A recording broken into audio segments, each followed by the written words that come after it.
A strange, ruined landscape littered with signs of a deadly past life. It feels like someone was kept down here, not by choice, but against their will. A place in West Virginia that held some of America's worst criminals. Things were just getting worse and worse and worse. It had to reach a breaking point eventually. A unique construction that flew the flag for Cuba following the revolution. This was Fidel's bright idea. This was the future, and he wanted it done very quickly. But outside, the political climate is definitely changing. And a colliery that was once the most productive in the UK. This was obviously once a booming site, but something went wrong here, and fast.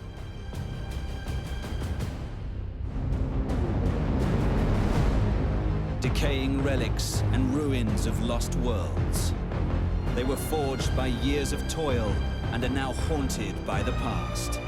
Their secrets waiting to be revealed.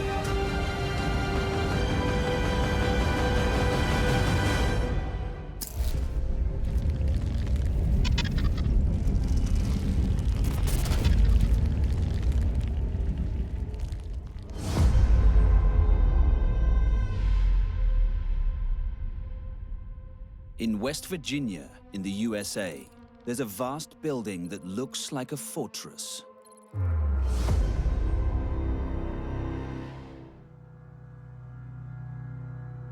Approaching the building and gazing upon these 24-foot-high walls, it's an immensely imposing experience.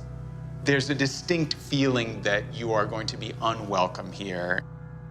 This building looks kind of like a European castle or palace, but with a very gloomy and highly fortified aspect. But those expecting to find a kind of fairy tale place are likely to be very disappointed. Inside, it's really not clear what this place is. There's a canteen with paintings, and upstairs there's even medical and dental equipment. There's something rather dark and sinister about it all. In fact, this building has connections with one of America's most notorious criminals. And some believe that the halls are haunted by the spirits of those who were once here.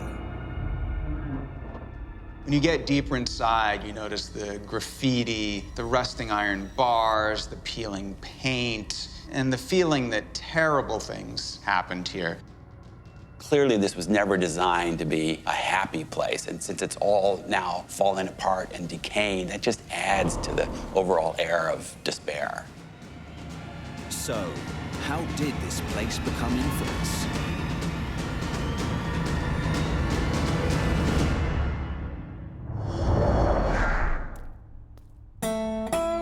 Local historian Ryan Zacrill knows all about the building's dark past. This was one of the most horrific places in the world, and still to this day it's notorious for the atrocities that occurred here. The building dates back to the birth of West Virginia in 1863, when a series of escapes from county jails saw the new state looking to improve the prison system. The inmates completely up and left and were never found. And it was at that point that they realized they needed something higher security. They needed something more permanent to contain the criminals. The solution was this: the West Virginia Penitentiary. This was no ordinary prison. From the very beginning, it was designed to hold the worst of the worst. This place was supposed to be a fortress from which escape was impossible. But in the 20th century, a frightening social trend began to put pressure on the penitentiary. In wider society, ever more people were being convicted, and of increasingly violent crimes. The prison was designed to house only a few hundred people, yet it ended up with over 2,000. The result was uncontrollable violence. To combat the danger, areas of the prison were sectioned off. The premeditated slaughterings of their fellow inmates made this the most dangerous cell block in the West Virginia Penitentiary. They called this cell block the Alamo because they genuinely believed that they wouldn't make it out of here alive. They had to spend at least 22 hours out of every day locked inside these 5x7 cells, and they are absolutely tiny.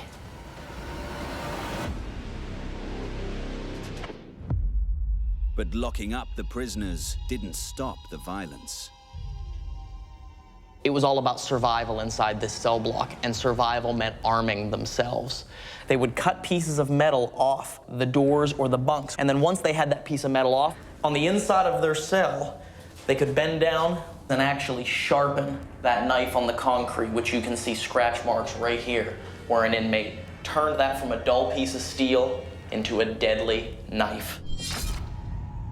And the inmates here weren't only prepared to kill each other. Chuck Gent was a guard at the facility for 9 brutal years. What happened was they was doing a survey to find out how hot it got in here, and they stuck thermometers up everywhere. The inmates stole them, broke it open, and stole all the mercury, and then they tried to poison me with it in a cup of coffee. I got fortunate when I happened to glance down into the cup and found it. There wasn't a day you didn't come in here, you wasn't in fear of your life. The horrors of this place have stayed with Chuck ever since. You have flashbacks. When you see a guy with a 25-pound weight plate buried in his forehead, or a 12-inch piece of steel that runs up to his eye and up into his brain and out the back of his head.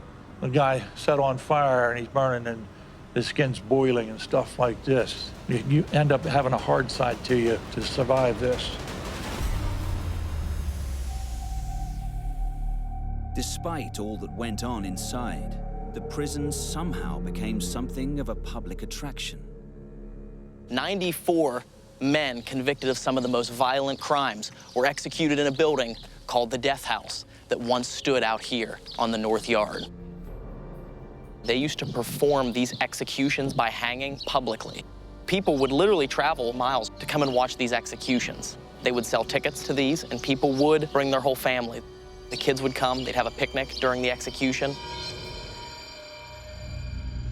While the prison provided ghoulish entertainment for the public, it was also popular with some members of the criminal fraternity. And here's why. There's this room called the Sugar Shack where prisoners could go. There was no supervision. The guards never went down there. They were afraid to go down there. And all kinds of terrible things happened. Some prisoners liked this setup. Some of them actually asked to be transferred to this prison because they knew they'd have more freedom to engage in drugs, violence, gangs. Amongst those hoping to find themselves in the prison was one of the most infamous criminals in American history. A man who also had a very personal link to it. In the late 1930s, a woman named Kathleen Maddox was sentenced to serve time here. She had a young son named Charlie Maddox. This little boy came to visit his mother inside this penitentiary. This little boy eventually went on to become the infamous Charles Manson. In March 1983, the prison warden was handed a letter. After serving 12 years of a life sentence for the murders that had shocked America, Charles Manson was requesting a transfer here. There was no way the authorities were going to allow that. And the warden at the prison at the time wrote back, he said it would, quote, be a cold day in hell before Charles Manson moved to West Virginia. Even without the evil Manson, West Virginia Penitentiary was struggling to do the very thing it was designed for. West Virginia State Prison was supposed to be a fortress from the very beginning. Just because they built it as an inescapable fortress didn't mean it was actually inescapable.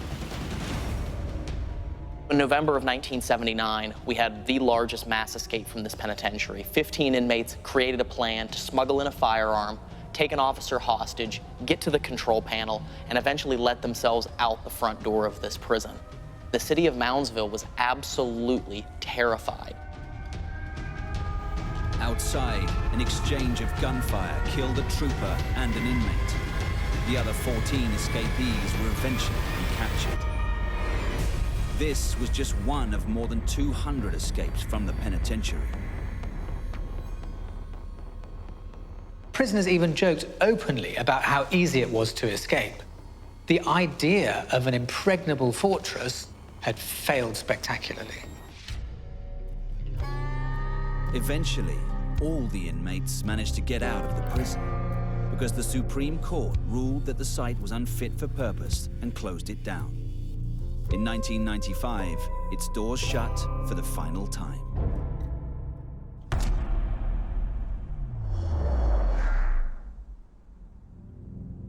Today, decades after it was abandoned, the penitentiary has become a mecca for those interested in the supernatural.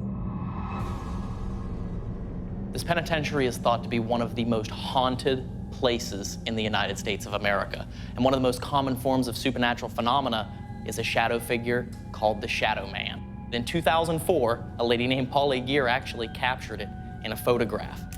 She saw the figure walking towards her, so she took one picture down this hallway, and right in front of this door, the figure was standing, looking at her. Even with the site's worst days long gone, perhaps the horrors here are still not quite over.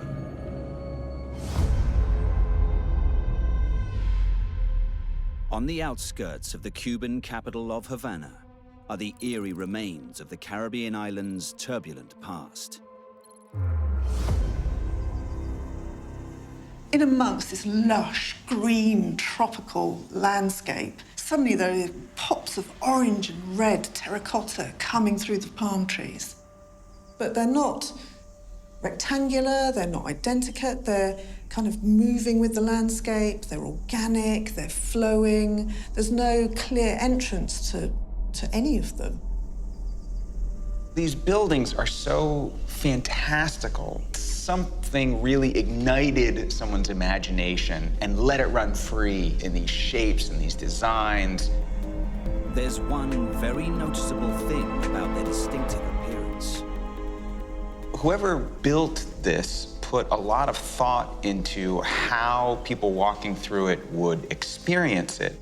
So within the landscape, one thing that you really notice is that there's hardly a right angle in the entire place. It's all about exploring round corners. It's all about wondering what lies around the bend. What was this strange and unusual place built for? And how did it become involved in the Cuban Revolution? It's clear that there is decay in places, that clearly nature's been allowed to sort of take over in a small way. But then there are some areas that they look like foundations that have never been completed. There's a sense of whatever stopped that process happening very abruptly. You have to wonder, why did suddenly construction just stop? It looked like it was going so well. The origins of this striking site date back to the early 1960s, a time when Cuba was going through a period of extraordinary upheaval. Although they were intended as a place of calm and tranquility to inspire young minds, the grand structures here were born of revolution and conflict. In the 1950s, Cuba had been under the dictatorship of Fulgencio Batista. It was an incredibly corrupt country, and a small group of revolutionaries started a war against the government. Those revolutionaries were the infamous Fidel Castro and his loyal lieutenant, Ernesto Che Guevara. Together, they would transform Cuba and these buildings forever. In late 1959, they defeated the army. Castro nationalizes all the foreign industries, all the larger industries, even the small stores and shops will be taken over by Castro. He institutes a thoroughgoing communist ideological state. The Cubans initially saw Castro as a revolutionary, as a romantic figure, and they didn't realize his true nature. In time, that true nature would bring misery to the Cuban people and threaten the peace of the wider world. But in the immediate aftermath of the bloody revolution, a wave of optimism swept the war-torn country. In 1961, Fidel Castro and Che Guevara, they decide to go and play golf one day in the elite club, a place that they'd previously never been allowed anywhere near. They say what a shame it is that this has been shut off from most of the Cuban people, and shouldn't they experience it as well? And they hatch a plan, a very ambitious plan, to change this golf course into something else entirely. So, what did these two revolutionaries have in mind for this place? And why did its architect end up fleeing for his life? Castro asked a young Cuban architect, Ricardo Porro, to design the site, and he was going to produce 5 separate buildings, each with a separate purpose. This is Cuba's National School of Art, a series of ambitious structures designed to nurture excellence in ballet, modern dance, visual arts, music, and drama. This is the birth of an idea. And remember, for your real communists, real revolutionaries, art is very important. Art is there to serve the revolution. Local man Jose Villa Soberon came here to study sculpture. I started studying in the year 1966, when I was 16 years old. To a young boy who wanted to study art, it was like discovering a brand new world. Given just 2 months to come up with the plans, Porro recruited 2 friends to help him. They were Vittorio Garatti and Roberto Gottardi. The young architects poured their heart and soul into the project, taking their inspiration from the changing times in which they were living. You walk along the corridors and you lose sense of where you're coming from and where you're going, and that was intentional. The message that he was trying to communicate is that Cuba had moved on from its history and was forging a new future. Each school was unique, but they all shared one clever piece of engineering that helped speed up construction and which encouraged those flowing shapes. The Catalan Arch. With a Catalan arch, or a dome, you start off with a brick, a very thin brick, and then you use a very quick drying cement and you butt up one against it, and then another one, and then another one. And because it's all held into place quite quickly, you don't need a false work to support it. After a construction period of just 1 year, and with building work still going on, the doors of the school were opened. The students arrived while the whole place was a building site and had lessons in the clubhouse and around in the grounds. There was a real family feel. There was a real buzz about the place. Students would play music to help the workers in their task, and there was a real atmosphere of hope and excitement about the future. It's like a huge stimulus for imagination. It creates a magical environment for work. But the campus, modeled on the idealistic dreams of the revolution, would soon turn into a nightmare. Soviet influence in the country was growing, and a deadly storm was brewing. The Americans see in Castro's friendliness to the Soviet Union a direct threat to the United States. In 1962, the world will come close to nuclear war with the Cuban Missile Crisis. After the Cuban Missile Crisis, the country was forced to start prioritizing defense over other considerations. And suddenly, this grand project faced a cash flow problem. And as the Cuban leadership strengthened its ties to the USSR, the country began to see more utilitarian Soviet-styled architecture. There's a lot of criticism from the Russians about this art school. And there's criticism, again, from some of the Cubans who see that this is a regression. What was earlier seen as this grand experiment in creativity and artistic freedom now starts to look like it's a bit bourgeois, it's a bit indulgent. Before long, construction was stopped and the school closed down. The builders pulled off site, the architects are let go, and the schools are just left as they stand on that day. The ballet school still hasn't even got its flooring in. But for the people that designed the School of Arts, there was a more worrying prospect. Cast as bourgeois enemies of the state, the Ministry of Construction began a campaign to destroy their reputations. So the lead architect, Porro, he lived and breathed these projects for a couple of years, and it was absolutely devastated. And he left Cuba and ended up working in Europe and around the rest of the world. Vittorio Garatti is accused of espionage, he's jailed, and eventually he's expelled from Cuba. While the closure of the school was devastating for students, today it's going through something of a rebirth. For students like Jose Villa-Soberón, the closure of the School of Arts in Cuba had a lasting impact. Yo creo que lamento mucho. I really regret not having been able to continue that moment in Cuban culture during the 1960s. It was an era full of romance, dreams, and with such high hopes.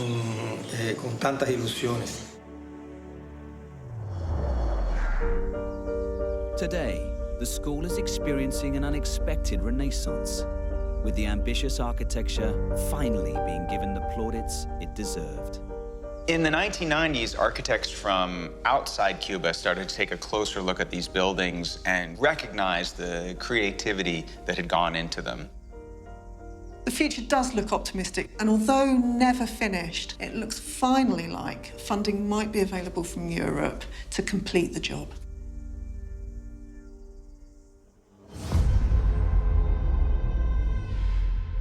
Lost in the quiet countryside 50 miles north of Paris are strange dwellings carved into rock.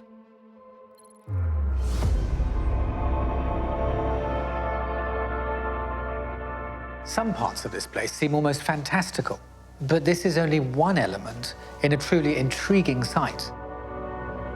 They hide a surprising secret. You're out in the bright sunlight in the summer, and then you go through an entrance and you're down in the underground world. It just draws you into this maze of rock and paths and tunnels.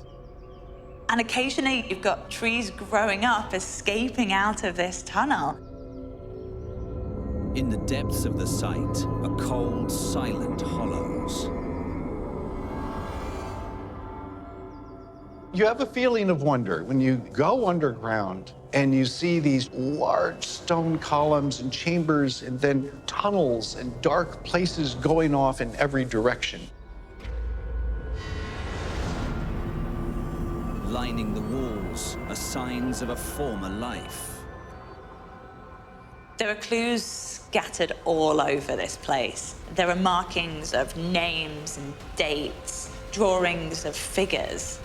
It feels like it could have been some kind of prison, keeping people hidden, out of sight, underground.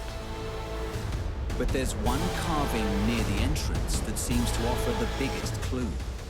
Here you have a carving of the goddess Athena in military gear. You have an inscription, "Never pass." And this is a clue to what this place really is. So, what was this site designed to stop? It was during the 19th century that this place came to prominence, when a decision was made to rebuild the capital city. Paris in the 19th century was a mess.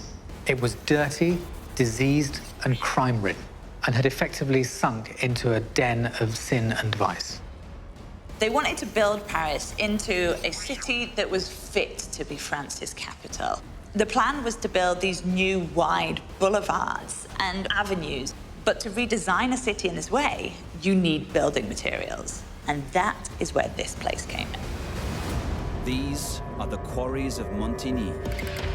It was already an established limestone quarry, and suddenly it gained a new importance. For local resident Eric Bouchinet, it's clear to see how the large, heavy blocks were carved out one by one. Alors on peut distinguer, vous voyez, cette taille de pierre, l'outil qui a été utilisé essentiellement. Ici, vous voyez, on voit l'effort de ces hommes directement. Vous voyez la trace de cette pioche, vous voyez, ces arrondis comme ça. This was not easy work. It was all done by hand. And you start at the top, you chisel away, you keep going, and your hole just gets bigger and bigger and bigger. Et donc, il n'y a pas on voit bien que ce n'est pas d'engin mécanique, tout s'est fait à la force des poignets.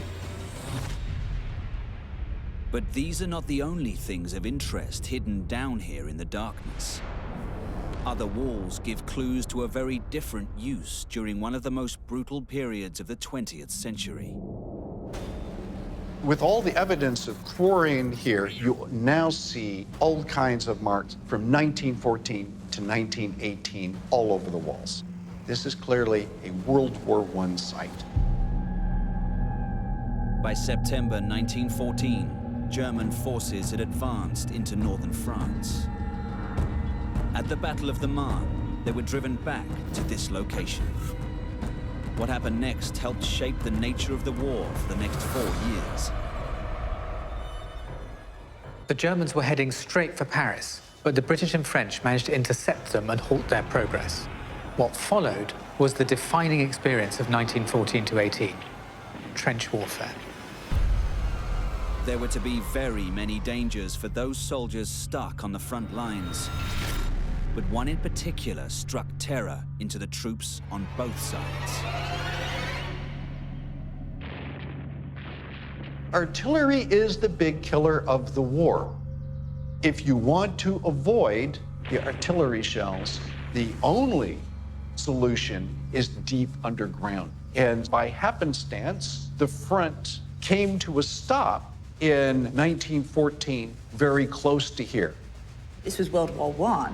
Artillery was the key. It was all about bomb power. And so you've got these bombs going off above you, you've got your gunfire, but what makes this place special is obviously you're protected. You've got that stone above you. The underground lair that had once helped to rebuild Paris eventually became a place that was vital to the defense of that very same city. Alors ces grands espaces ont été investis par notre armée française. Donc elle s'est investie sur toute la carrière. Alors imaginez un peu le gigantisme. Alors au plus fort, il y avait 200 à 500 militaires qui étaient complètement installés sur toute la carrière et aussi aux alentours. Underground facilities became a very, very important part of World War I. And you would have, in some cases, headquarters, hospitals, and depots in rear areas. It's a safe place for the soldiers. It was the last place the men would have gone before going onto the front line, and it was the first place they would have gone to after coming off the front line. There would have just been such a mixed bag of emotions going on there. The carvings and etchings here are haunting reflections of the troops' unsettling environment. Alors ces hommes, quand on est ici pendant des jours et des semaines, il fallait bien les occuper et de rester ici, le front est pas loin, donc la mort, elle rôde tout autour, donc pour tuer l'ennui, ils se mettaient à sculpter. But one area seems to be something more than the work of idle hands, whiling away the time. Alors vous voyez ici se dresse l'ancienne chapelle construite par un soldat nommé Léopold Maréchal. Il a construit ceci au mois de décembre 1914. Alors cette chapelle a été construite de telle façon que pour essentiellement redonner de l'espoir à tous ces hommes qui étaient stationnés ici. Il ne faut pas oublier que pendant cette guerre, il y a beaucoup de morts, beaucoup de décès, et pour beaucoup, ils n'étaient pas sûrs de revenir le lendemain, et donc il fallait bien un endroit pour prier, etc., pour se redonner un peu de chaleur au cœur.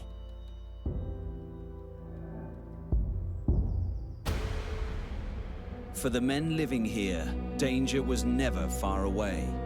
The trenches were right on their doorstep. And they knew that sooner or later an attack would come. The Germans on the other side had their quarries and their underground facilities, and they brought in engineers and they would try to tunnel under the enemy lines and plant explosives. They had to be alert to the Germans appearing out of the woods or through a secret tunnel that they'd dug. These were fears from which they could never escape. After 4 years of stalemate, in 1918, a breakthrough came when both sides developed new strategies that would end the static war of the trenches. What would be the fate of the men in the Quarries of Montigny?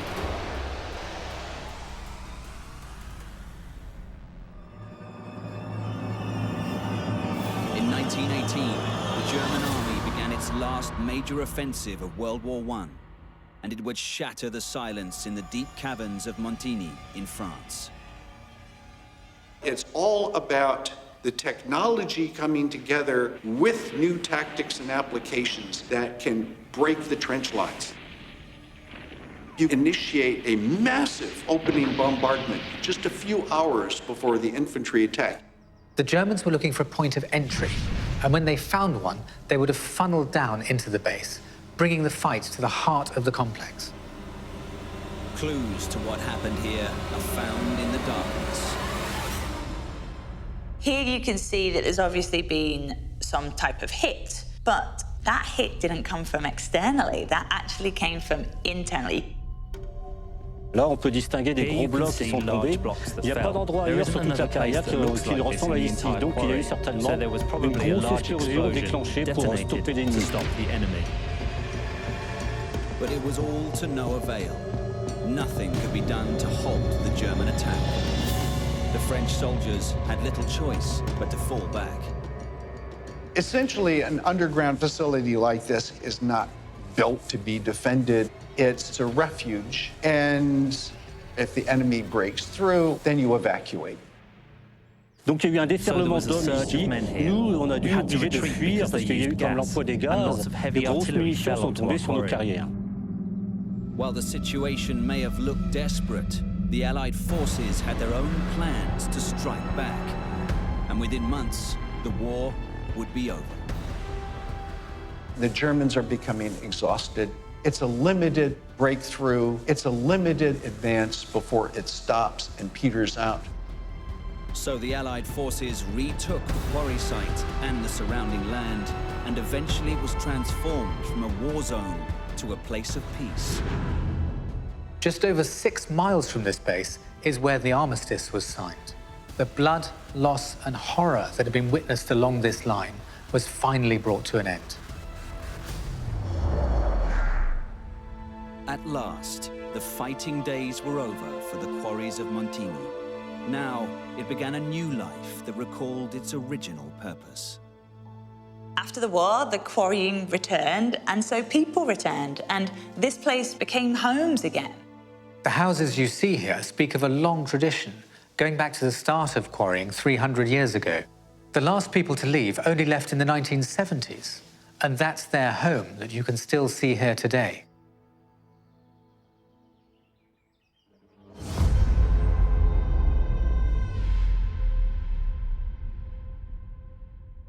Deep in the British countryside, there's a sleeping giant.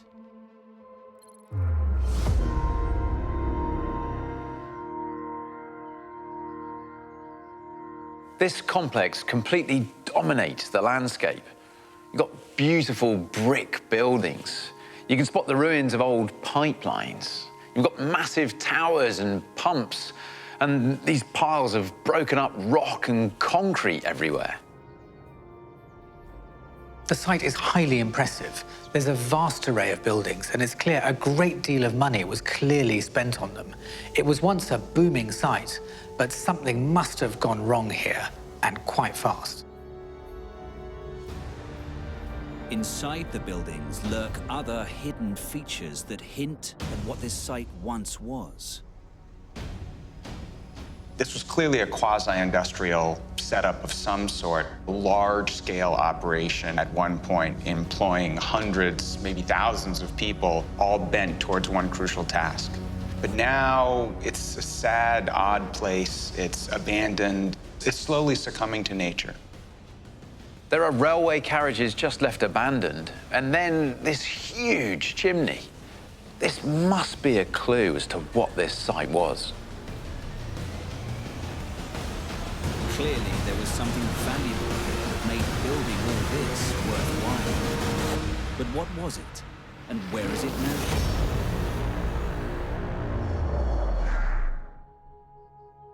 This sprawling work site was originally intended to transform the area of North Staffordshire. But it was no easy task. When this site was built, the resources of the land around here were ready and waiting to be tapped into and exploited. So there's great wealth to be had. It's there for the taking, but it's not going to come easy. People are going to have to put their lives on the line to get to it. The source of that wealth remains hidden from view even today. Nigel Smith is a local historian. This is Chatterley Whitfield, a site that used to produce material that powered a nation. Coal powered everything. People's homes, businesses, industry. With coal, you had an economy. And with an economy, you had wealth. The coal seams of North Staffordshire are some of the richest in the world. Of the coal mines in the region, this was the jewel in the crown. It had the greatest manpower and the highest production rate of any mine. At one time, it was employing 5,000 people, and 4,000 of those worked underground. But working here often came at a deadly price. In 1937, one area of the mine wrote its name in history. There are several shafts on site, but this is the Hesketh. Hesketh is the first shaft anywhere in the UK to be responsible for producing 1 million tonnes of saleable coal. In today's money, that would be worth over £50 million. It was a hugely profitable business. But to bring coal out of the seams required specialist machinery and some very brave miners. Roy Neat was only 17 when he was first sent down the pit. I felt terrified at first. It's like the darkness and then the noises. As soon as you hear a noise, you're looking round. Where's that? If you hear a creak, you think the roof's going to come in. Throughout much of the 19th and 20th centuries, the miners faced many deadly situations. So a bloke killed. We were salvaging a face, getting all the material off the face. They were pumping cement in the sides. You have to build a big wall, and they put too much cement in, and we just got past, and it exploded out, and the blocks hit him and killed him instantly. And then we had to carry him out of the pit. Very dangerous. Despite the risks, the wheels of production had to keep on turning. Coal was absolutely essential to the running of the country. The biggest accident happened in 1881. From records, the accident itself seems to have stemmed from an underground fire that got out of hand, and obviously that ignited the methane gas that was below ground. There was a huge explosion. 24 men and boys lost their lives, and to this day, there are still bodies actually underground. Over 2 centuries, the North Staffordshire coal seam saw more than 4,500 fatalities. And in the late 1930s, a terrifying new threat came to add to the dangers. When World War II broke out, the demand for coal in Britain skyrocketed. It was needed to fuel the armaments industry, the munitions industry, to fuel soldiers' homes and their families' homes.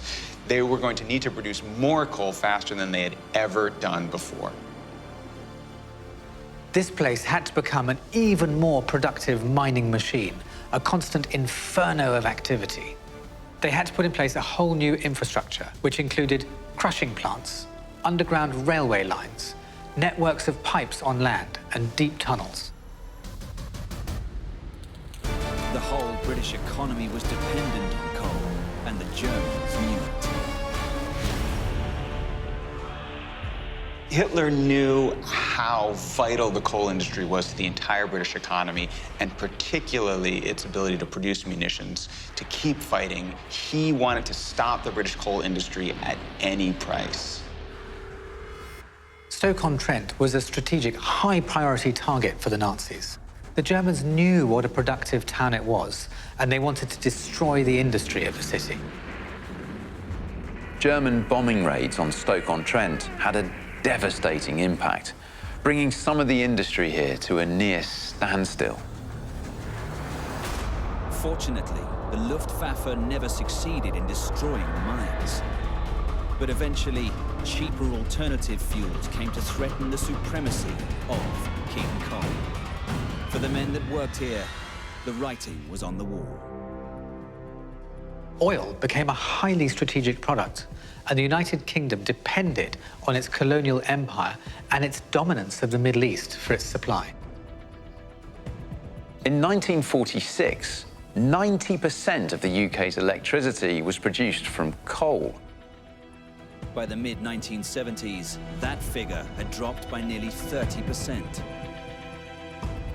Coal, it seemed, was out. The mine couldn't compete, and its gates closed in 1977. But the mining industry wasn't prepared to go down without a fight. And what happened shortly afterwards changed the landscape of British politics forever. It was, without doubt, the most bitter industrial dispute in British history, and its long-term impact is still being felt today. And strike in '85, that was terrible. 1 or 2 went away. There was hundreds and hundreds of pickets trying to stop them. Violent confrontations between the picketers and police were common, and the strike ended with a decisive victory for the Conservative government. The collieries were closed, and that was largely the end of coal mining in Britain.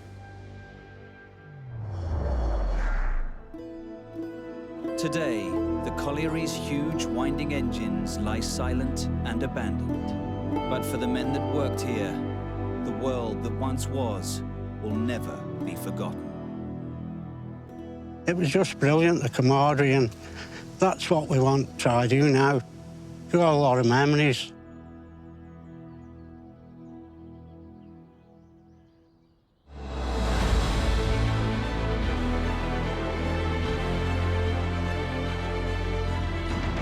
Now they're abandoned, crumbling ruins. Many remind us of dark times, but some were once beacons of hope and progress, lasting testimonies to human imagination, enterprise, and spirit.